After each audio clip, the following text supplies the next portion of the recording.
Boa noite, irmãos.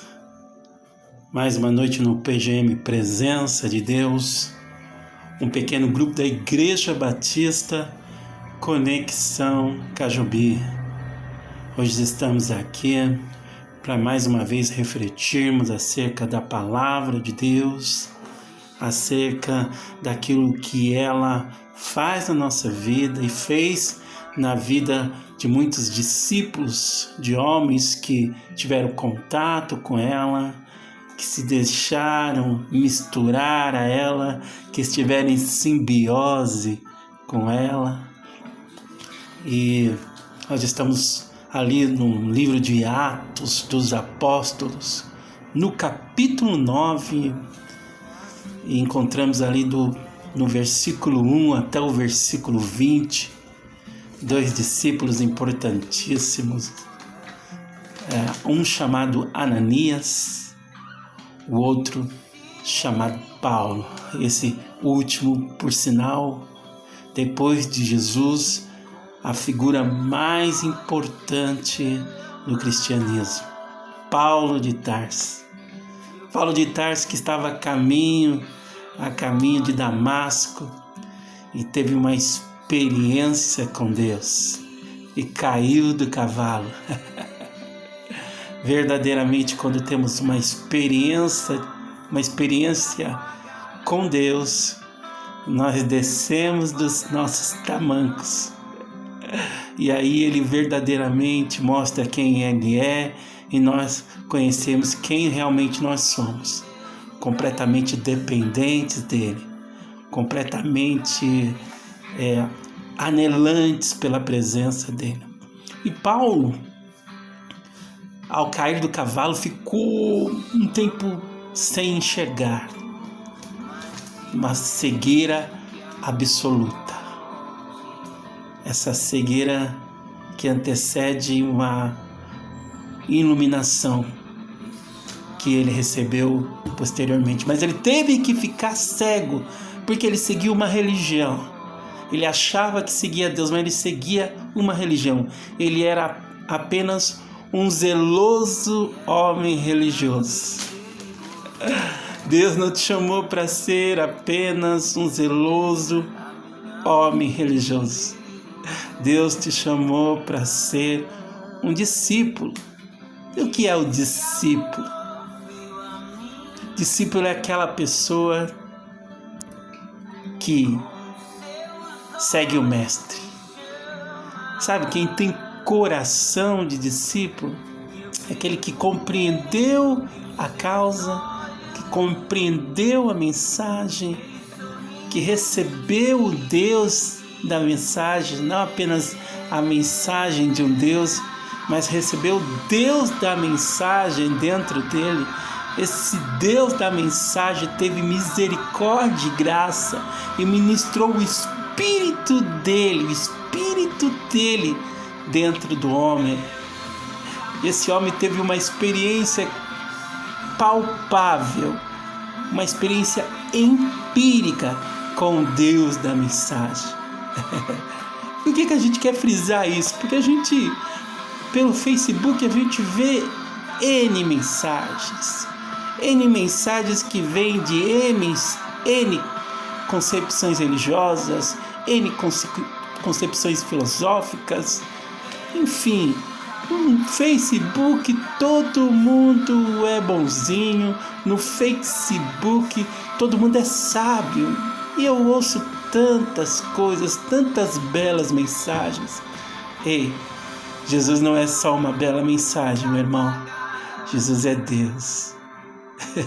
E Ele quer colocar o Espírito dele dentro de você e te fazer um discípulo, como Ananias e como Paulo. Paulo estava cego. Paulo estava numa condição de quase doença. Ele teve um encontro profundo e poderoso com Jesus. E ele ficou cego por alguns dias. Então, Ananias foi levantado para ir até Paulo. E Ananias, que também era um discípulo, porque quando ouviu a palavra, respondeu: eis-me aqui. Discípulo é aquele que responde, eis-me aqui. É aquele que, quando Deus procura, a quem enviarei? É aquele que responde, envia-me a mim. Com todas as suas limitações, ele chega e fica disponível. Esse é o discípulo. E Paulo era discípulo, Ananias era discípulo. E o discípulo é aquele que assume as responsabilidades. Não é aquele que simplesmente está envolvido numa ondinha, numa onda cristã. Está envolvido numa religião, está envolvido no contexto, numa visão de mundo. O discípulo é aquele que está comprometido com a causa. Então, Paulo era discípulo, era perseguidor antes, era Saulo, andava com salvo-conduto de província em província, caçando os discípulos. Então Ananias teve medo, o Senhor está me levantando para ir falar com aquele homem. E aí Deus falou para ele, aquele homem é meu vaso. Ai, que gostoso, gostoso quando a gente ouve Deus falar, você é o meu vaso. Lembra que já disse que a igreja é um sistema aberto, feito de vasos comunicantes? Então, irmão, você é um vaso. Você é um vaso como Paulo, como Ananias. Deus te chamou para ser um vaso, para ser um discípulo. Vaso é aquele que só tem utilidade quando ele tem o azeite. Quando ele tem a unção. É muito bom saber que nós somos chamados, remidos, lavados, purificados, santificados e capacitados para sermos vasos comunicantes. Tudo o que ele tem para a humanidade necessariamente passa pela humanidade minha. Pela minha humanidade, sim. É pela minha limitação, sim. É pelos meus pecados, sim. Sim. É por homens completamente imperfeitos, sim. Mas passa por mim. A excelência é toda dele, mas passa por mim. Ele sempre usa pessoas. Deus usa pessoas. Deus usa vasos. Amém? Deus quer usar a tua vida. Deus usou a vida de Ananias e Ananias colocou as mãos sobre Paulo e liberou a unção que estava sobre a vida de Ananias. Unção que eu falo é a capacitação. Deus tinha capacitado Ananias para aquela missão. Vai lá até Paulo e diz para o Paulo que o Paulo é um vaso. Ananias teve medo, mas ficou disponível e obedeceu, tá? Discípulo não é aquele que não tem medo. Discípulo não é aquele que é perfeito. Discípulo é aquele que, ainda que tendo medo, ele vai. Ainda que ele não compreenda a ordem, ele cumpre. Então, o discípulo é aquele que obedece, que conhece a causa, né? Então, Ananias foi. E aquilo que estava sobre a vida de Ananias, o Espírito de Deus que estava sobre a vida de Ananias, tocou Paulo. Paulo foi completamente, abriu a visão, não só a visão física, mas a visão espiritual a respeito da missão que Deus estava colocando na vida dele de ser o apóstolo dos gentios. Maravilhoso, né, irmão? Deus usando pessoas. É maravilhoso Deus tocando pessoas. É maravilhoso Deus salvando pessoas. É maravilhoso Deus restaurando pessoas. E Ele usa você, a igreja dele. Você é a igreja do Senhor Jesus. Amém? E você precisa receber a unção. Ela já está com você. É preciso que você dê lugar. Dê lugar ao Espírito Santo de Deus na tua vida. E Deus vai te chamar para coisas tremendas, coisas grandes. Olha o que fez Paulo. Assim como nós dividimos a Bíblia entre antes de Jesus e depois de Jesus, nós podemos dividir o cristianismo entre antes de Paulo e depois de Paulo.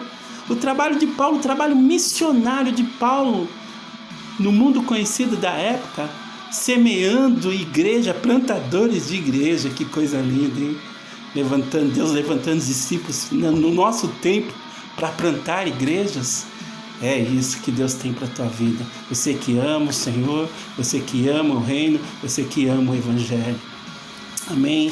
Deus quer usar a tua vida, quer liberar o azeite sobre você, o azeite, a capacitação do Espírito Santo, para você, primeiramente, ser um homem de visão, primeiramente, lidar com aqueles problemas mais práticos que a gente tem na nossa vida familiar.